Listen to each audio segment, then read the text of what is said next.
Alam niyo ba na marami sa ating kasabihan ay nagbago na? Ayan ay kung susundin natin ang nakakaaliw na mga sagot ng grade 1 students sa fill in the blanks questions ng isang guro sa social media. Alamin natin kung ano mga bagong version ng mga kasabihan sa video na ito. Pag binato ka ng bato, magkakabuhol.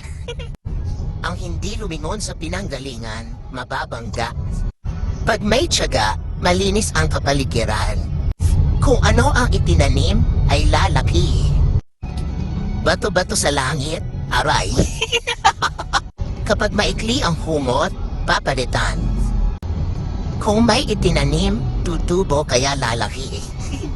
Ayan ang mga nakaka-good vibes at witty na sagot ng mga students ni Teacher Giselle.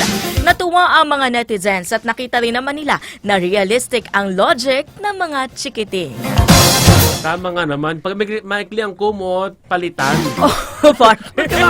Ginaw na ginaw ka nga. Ano ba yan? Alam mo, partner, siguro, hindi naman siguro talaga naturo pa. Sa mga bata, May baka ito mga pakululan kasabihan talaga na ng ito. teacher yan.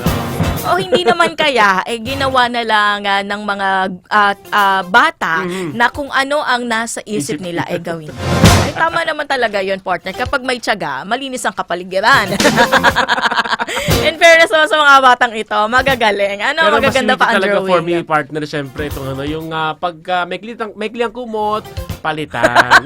Magtsatsagaan pa na ganyan. Of ano course! ba yan? Nakakaloka naman ng mga batang ito. Ang sarap nila mga diba, turuan yung mga ganyang Oo. bata.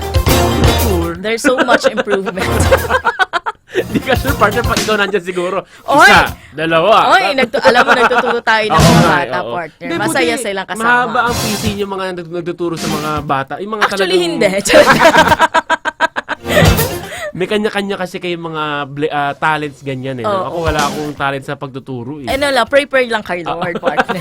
Na magkaroon tayo ng mahabang pasensya sa pagtuturo ng mga Amen. bata. Dahil dyan sila nagsastart.